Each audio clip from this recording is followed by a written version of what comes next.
उफ,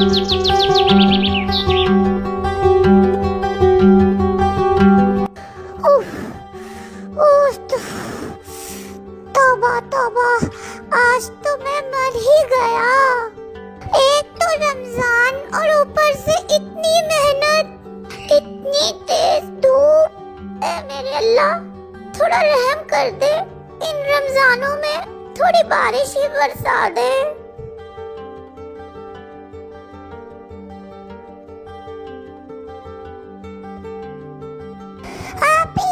तुम पूरा दिन यहाँ बच्चों को ही पढ़ाती रहोगी क्या?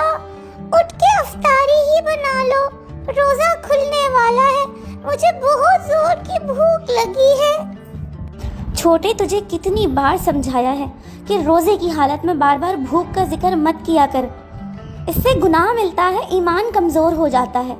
लेकिन तुझे मेरी बात समझ ही नहीं आती। और ये जो बच्चे हैं ना, जिन्हें मैं ट्यूशन पढ़ाती हूँ, यही हमारी रोजी रोटी का जरिया है। अगर ये भी चले जाएंगे तो फिर हम पैसे कहाँ से कमाएंगे? तू जानता तो है हमारे दादा कितने बूढ़े और कमजोर हैं। अब इस उम्र में क्या हम उनसे काम करवाएंगे? अच्छा आपी, अब तुम यहाँ खड़े होके तकरीर तो मत करो, जाकर जल्दी से अफ्तारी बना लो ना, बहुत भूख लगी है। जा रही हूँ, तुझे समझाने का कोई फायदा नहीं, तेरे दिमाग पे किसी बात का कोई असर नहीं होता। अरे मिर्ज़ा साहब, अस्सलाम वालेकुम। क्या हाल है मिर्ज़ा साहब? सुनाइए, रमज़ान कैसा गुजरा? और ईद की तैयारी तो कर ली होगी आपने, बताइए, खरीदारी हो गई? अरे मियाँ, हमारी क्या ईद और क्या खरीदारी।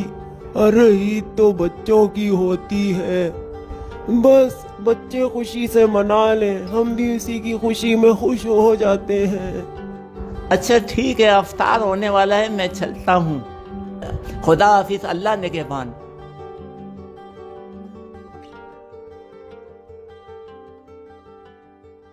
इलाही, हकीकत तो तू ही जानता है मेरे रब, किसका दिल नहीं चाहता कि ईद पर नए कपड़े पहने, मगर मैं बेबस और मजबूर अपने पोते और पोती के खर्चे उठाऊं या फिर अपने लिए ईद का जोड़ा बनाऊं।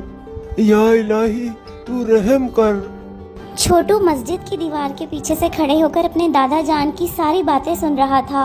उसको बहुत अफसोस हुआ कि हमारे दादा जान, जो हमारे माँ बाप के गुजर जाने के बाद हमें अपने बच्चों की तरह पाल रहे हैं, आज उनके पास ईद के कपड़े बनाने तक के पैसे नहीं हैं। छोटू फौरन भागा भागा अपनी बहन के पास आता है।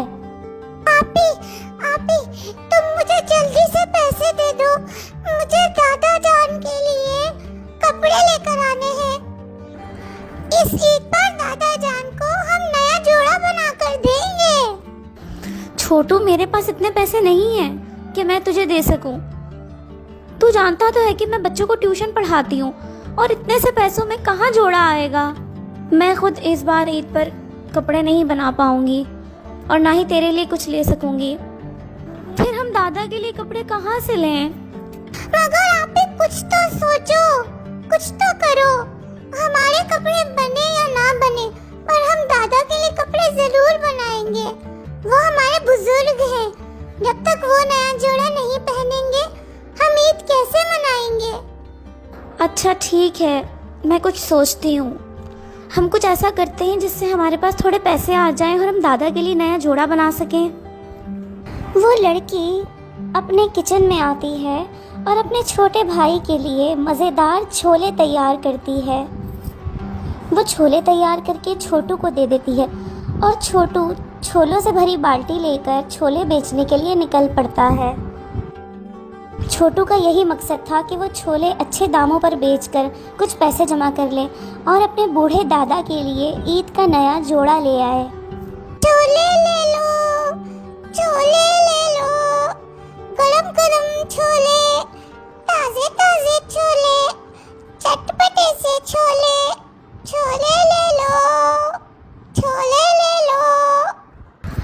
छोले बेचते बेचते छोटू बहुत आगे निकल जाता है।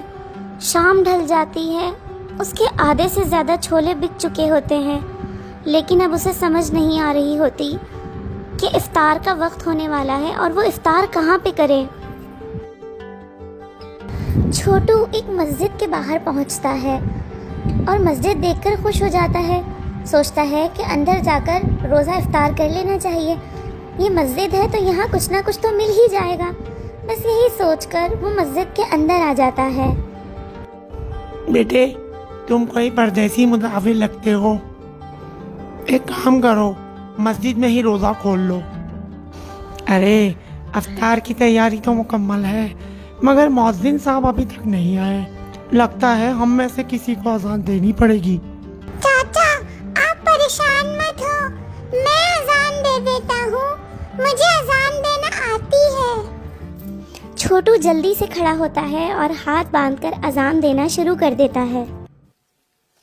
अल्लाहु अकबर, अल्लाहु अकबर, अल्लाहु अकबर, अल्लाहु अकबर। अशहदु अल्ला इलाहा इल्लल्लाह।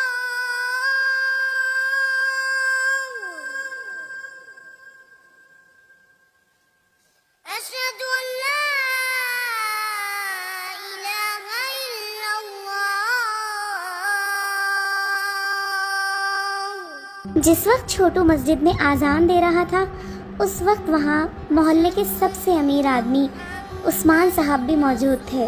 उस्मान साहब छोटू को आज़ान देते हुए देखते हैं और उसकी आवाज़ और अंदाज से बहुत मुतासिर होते हैं और वो छोटू को पहचान भी लेते हैं। जैसे ही छोटू आज़ान ख़त्म करके वहाँ आता है तो उस्मान साहब उससे कहते हैं, छोटू बेटा, मैं पहचान गया हूँ तुमको। तुम मिर्ज़ा साहब के पोते हो ना? माशाअल्लाह माशाअल्लाह, कुदरत ने क्या खूबसूरत आवाज़ दी है तुम्हें।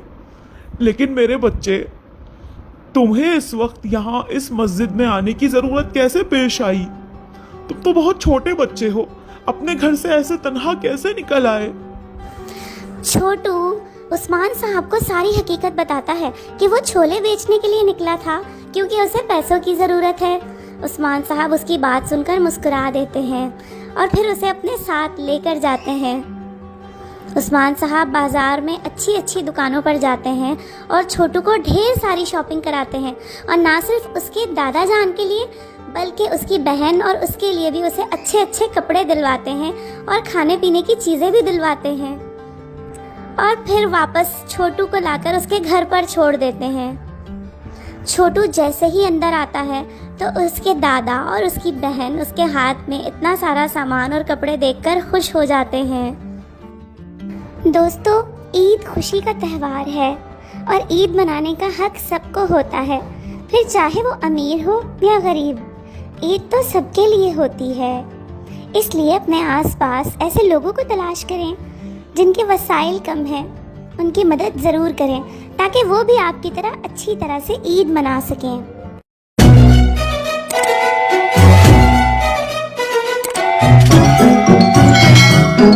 Guys, please subscribe my YouTube channel linked in profile.